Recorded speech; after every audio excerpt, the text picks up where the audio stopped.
Subscribe कीजिए royal teacher को education संबंधी न्यूज़ तुरंत पाने के लिए। सरकार ने लॉकडाउन के दौरान कर्मचारियों को पूरा वेतन देने का निर्देश वापस लिया। कट सकती है आपकी सैलरी।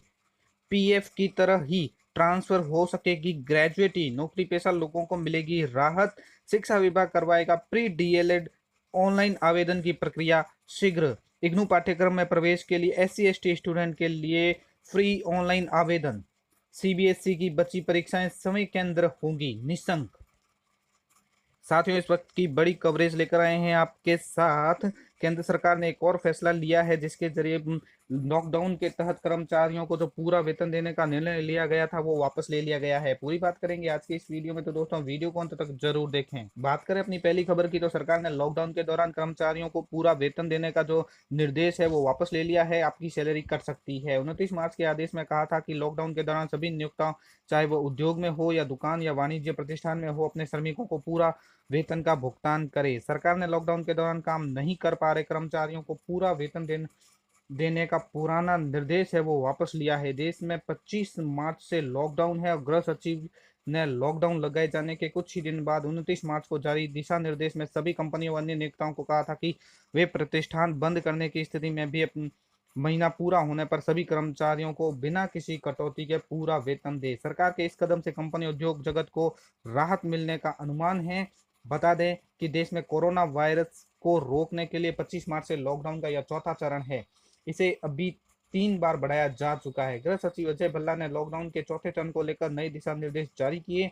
इसमें कहा कि जहां तक इस आदेश के तहत जारी परिशिष्ट में कोई दूसरा प्रावधान नहीं किया गया हुआ, आपदा प्रबंधन अधिनियम 2005 की धारा 10(2)(1) के तहत राष्ट्रीय कार्यकारी समिति द्वारा जारी आदेश 18 मई 2020 में अमल नहीं माने जाए। दिशा निर्देश में 6 प्रकार के मानक परिचालन प्रोटोकॉल का जिक्र है, लेकिन इसमें केंद्रीय गृह सचिव द्वारा जारी 29 मार्च का आदेश शामिल नहीं है। इसमें सभी नियोक्ताओं को निर्देश दिया गया था कि किसी भी कटौती के बिना नियत तिथि पर श्रमिकों को मजदूरी का भुगतान करे, भले ही वाणिज्य इकाई लॉकडाउन अवधि के दौरान बंद हो गई हो। 29 मार्च के आदेश में कहा गया था कि लॉकडाउन के दौरान सभी नियोक्ता, चाहे वो उद्योग में हो, दुकान हो, वाणिज्य प्रतिष्ठान में हो, अपने श्रमिकों का वेतन का भुगतान नियत तिथि पर बिना किसी कटौती के करेंगे। मालूम हो कि सुप्रीम कोर्ट ने 15 मई को बंद केंद्र सरकार से उन कंपनियों और नियोक्ताओं के खिलाफ एक सप्ताह तक कोई ठोस कार्रवाई नहीं करने को कहा था जो लॉकडाउन के दौरान अपने कर्मचारियों को पूरी मजदूरी नहीं दे पा रहे थे।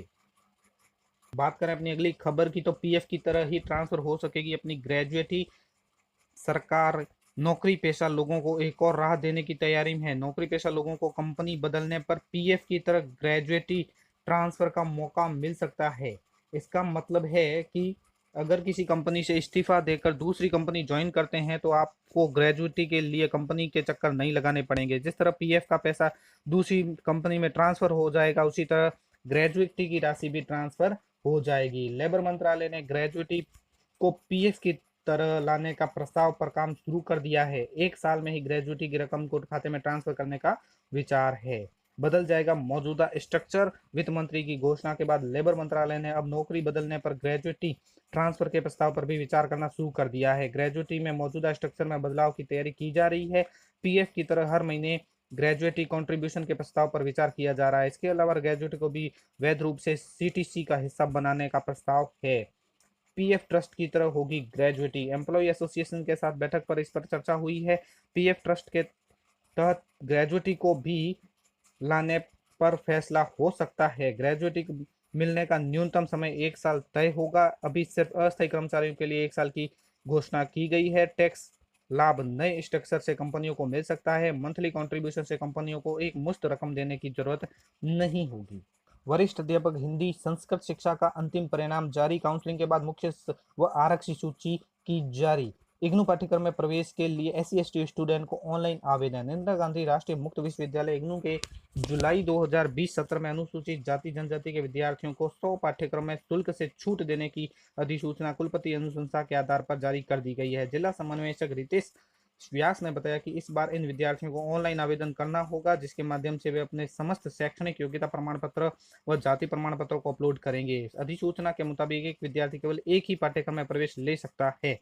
सरकारी सेवा में कार्यरत संबद्ध समुदाय का विद्यार्थी इस योजना का लाभ उठाने का योग्य नहीं होगा। जो विद्यार्थी पहले से किसी सरकारी एजेंसी से छात्रवृत्ति ले रहे हैं वे योग्य नहीं होंगे।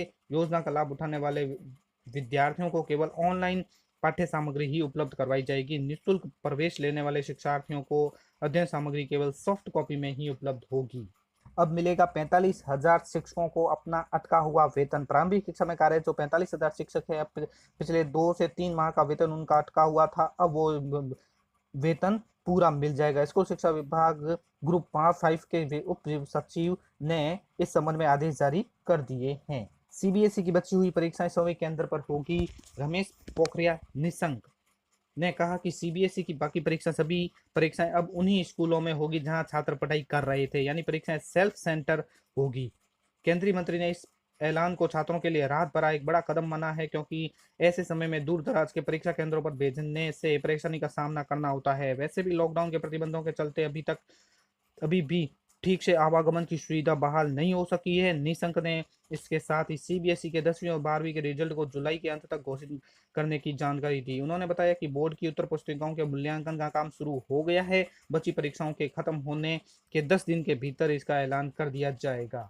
शिक्षा विभाग करवाएगा प्री डीएलएड ऑनलाइन आवेदन की प्रक्रिया शीघ्र। राज्य सरकार ने शिक्षा विभाग को एक बार प्री डीएलएड आयोजन की जिम्मेदारी सौंपी है। पिछले साल यह परीक्षा शिक्षा विभाग ने कराई थी। पंजीकृत शिक्षा विभाग की परीक्षाएं बीकानेर के समन्वयक शिव प्रसाद ने बताया कि प्रारंभिक शिक्षा में अध्यापक बनने के लिए 2 साल का अध्यापक पाठ्यक्रम डिप्लोमा इन एलिमेंट्री एजुकेशन करना होता है। इसमें प्रवेश के लिए प्री परीक्षा का आयोजन होता है, जिसको प्री डीएलएड कहा जाता है, जिसकी जिम्मेदारी एक बार फिर शिक्षा विभाग को सौंपी गई है। राज्य सरकार ने प्री डीएलएड 2020 के आयोजन की स्वीकृति दे दी है। अब प्री डीएलएड के जल्दी ही ऑनलाइन आवेदन की प्रक्रिया शुरू हो सकेगी। परीक्षा के लिए पंजीकृत शिक्षा विभाग की परीक्षाएं बीकानेर को नोडल एजेंसी घोषित किया गया है। गौरतलब है कि पिछले साल हुई प्री डीएलएड 2019 में 7.51 लाख विद्यार्थी शामिल हुए थे। तो साथियों, ये थी आज की बहुत बड़ी खबर। वीडियो अच्छी लगे हो तो जरूर लाइक, शेयर और सब्सक्राइब कीजिए। पास में आने वाले घंटी के बटन को जरूर दबाएं एजुकेशन संबंधी न्यूज़ तुरंत पाने के लिए।